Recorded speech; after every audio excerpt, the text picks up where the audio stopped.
My name is Marcus Daniel Rodriguez. I'm 16 years old, and on December 22nd, 2024, I died on a basketball court. I was just a regular kid from Phoenix, Arizona. I played point guard for our varsity team, worked weekends at my uncle's auto shop, and spent most nights gaming with my friends online. My mom worked double shifts as a nurse, and my dad drove trucks cross-country. We weren't rich, but we had each other. I went to church sometimes with my grandma, but honestly, I was more focused on getting a basketball scholarship than thinking about God. It happened during the fourth quarter of our championship game. We were down by 3 points with 2 minutes left. I stole the ball, sprinted down court, and suddenly felt this crushing pain in my chest. I remember hitting the floor hard, seeing the gym lights spinning above me, and hearing my teammates screaming my name. Then everything went black. But it wasn't really black. It was like stepping out of a dark room into the brightest, warmest light I'd ever seen. I wasn't in my body anymore.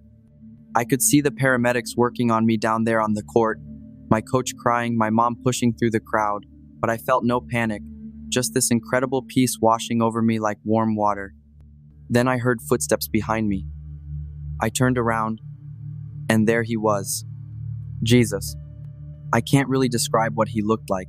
It's like trying to explain the color blue to someone who's never seen color. But I knew it was him. I just knew. When he looked at me, everything I'd ever done wrong flashed through my mind. Every lie, every time I was mean to my sister, every bad thought. I should have felt embarrassed or scared. But instead, all I felt was this incredible love wrapping around me like the warmest blanket you can imagine.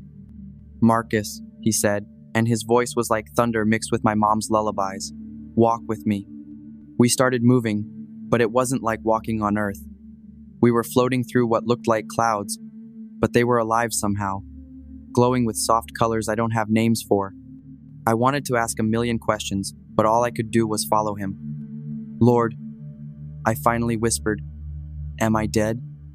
He smiled, and that smile made me understand joy for the first time in my life. Your body is struggling, but your spirit is very much alive. I have something to show you, Marcus. Something important. Suddenly we were standing on what looked like a mountain, but it stretched endlessly in every direction. Below us, I could see the whole earth spinning slowly like a blue marble. It was the most beautiful thing I'd ever seen. The time is short, Jesus said, his voice growing more serious. My Father's plan is unfolding exactly as it was written. I want to show you how the pieces fit together. He waved his hand, and suddenly I could see into what looked like different windows in the air. In one window, I saw a man with orange hair standing behind a podium with American flags behind him. I recognized him immediately. President Trump, I said. Jesus nodded. My Father has placed him in this position for such a time as this. Watch. In the vision, I saw President Trump making phone calls, meeting with generals, signing papers. But what amazed me was that I could see these golden threads of light connecting everything he did to something bigger. Every decision, every tweet, every meeting was like a chess move in a game I couldn't fully understand. He doesn't even know it, Jesus said softly, but every choice he makes is preparing the way for the final battle between good and evil. My Father uses all things, Marcus, even those who don't fully understand their purpose. The scene shifted, and now I was looking at what appeared to be the Middle East. Dark clouds were gathering over Iran, and I could see thousands of people in the streets, some praying, others angry and shouting. Iran will make a move that seems devastating. Jesus continued, but it will actually trigger the very events that bring about my return. The rulers there think they're serving their purpose, but they're serving mine. I watched as missiles launched from Iran toward Israel. My heart started racing, but Jesus put his hand on my shoulder, and immediately I felt calm again. This will happen before the year ends, he said. But do not fear. Every explosion, every tear, every prayer lifted up in terror will be the birth pains of a new world, my world. Then another window opened, and I saw a tall man with dark hair standing in what looked like a factory full of rockets and cars. I didn't recognize him at first, but somehow I knew his name. Elon Musk, I whispered. Yes, Jesus said. He thinks he's reaching for the stars, but I'm using his gifts to prepare humanity for what comes after the great shaking. The technology he creates, the connections he builds, the platforms he controls, they will all serve to spread my gospel to every corner of the earth in the final days. I watched as Elon's rockets launched into space, as his electric cars drove down highways, as his internet satellites connected remote villages to the world. And I could see those same golden threads weaving through everything, connecting his work to God's bigger plan. But Lord, I said, feeling confused, how does it all connect? Jesus smiled again, and suddenly all three windows merged into one massive vision. I saw President Trump making a decision that would force Iran to act. I saw Iran's response triggering a conflict that would shake the whole world.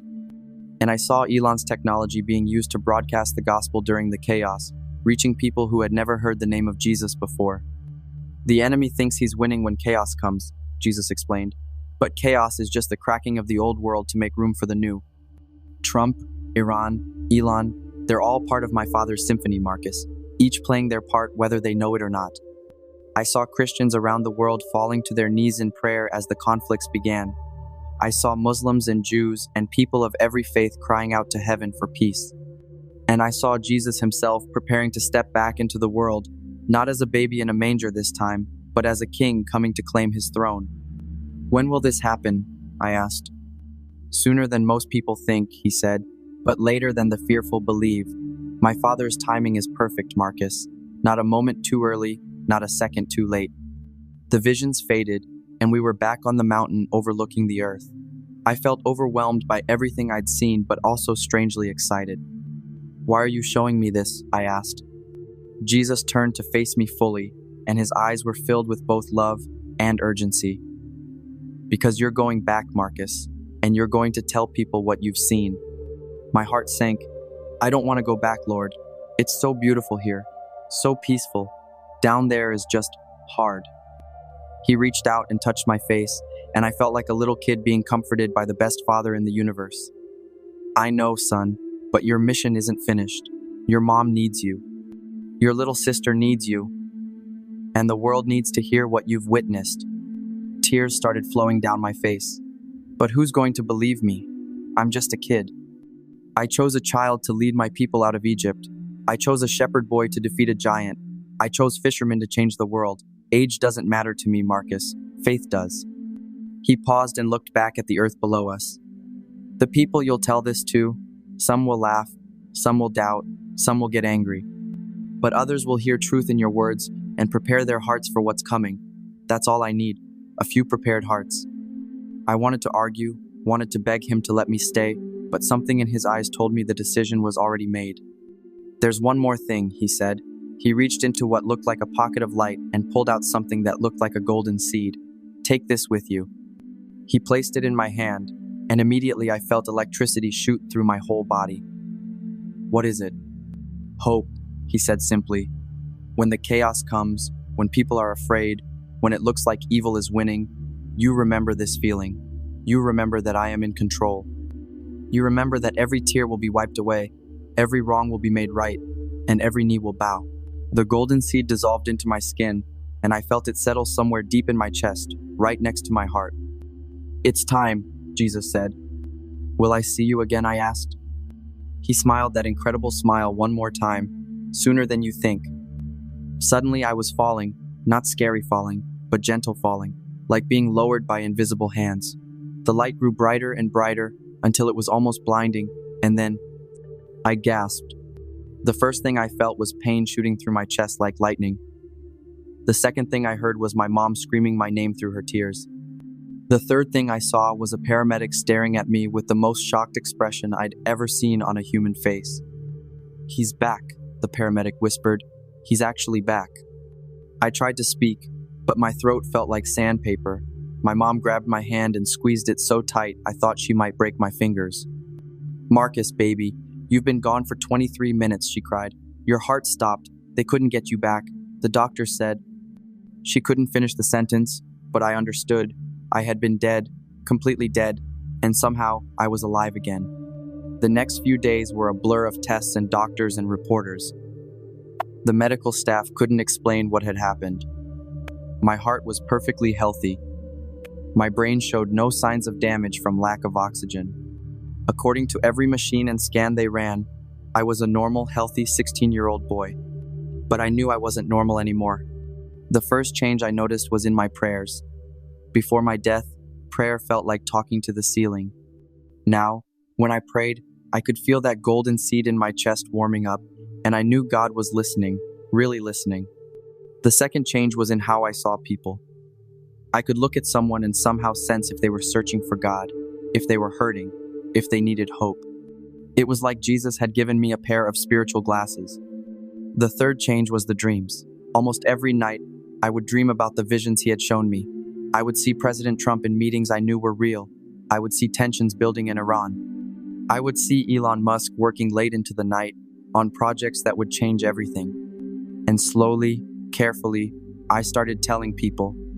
My pastor was the first person I told the whole story to. He listened without interrupting, asked a few questions, and then sat quietly for a long time. "Marcus," he finally said, "I've been pastoring for 30 years. I've heard a lot of stories, but there's something different about yours, something real." He helped me understand that what I had experienced was what people call a prophetic vision, not just a near-death experience, but an actual glimpse into God's plan for the end times. Word spread slowly at first. A few people from our church, then some people from other churches, then some people who didn't go to church at all but were searching for answers. I started speaking at youth groups, then small gatherings, then larger events. Not everyone believed me. Some people called me crazy. Others said I was making it up for attention. A few adults got really angry and said a kid shouldn't be talking about such serious things. But for every person who doubted, there was another person who listened and felt that same golden warmth I carried. People who had been far from God started praying again. People who had been afraid of the future found peace. People who had been confused about current events started seeing God's hand in everything. I know what you're thinking. Where's the proof? When will these things happen? I don't have dates or headlines to show you. Jesus didn't give me a newspaper from the future. What he showed me were spiritual truths about how God works through world events, not specific predictions I could use to prove myself. But I can tell you this, since my experience, I've been watching the news differently. When I see President Trump making decisions, when I read about tensions in the Middle East, when I hear about Elon's latest projects, I remember those golden threads I saw connecting everything. I see God's hand moving even when others just see politics and business. Some people have started listening to my story not because I predicted the future, but because something about it rings true in their hearts. But the most important thing that's happened isn't the prophecies coming true, it's the changed hearts. I've gotten letters from people all over the country telling me that my story helped them find God again. I've had parents tell me their kids started praying after hearing what I went through.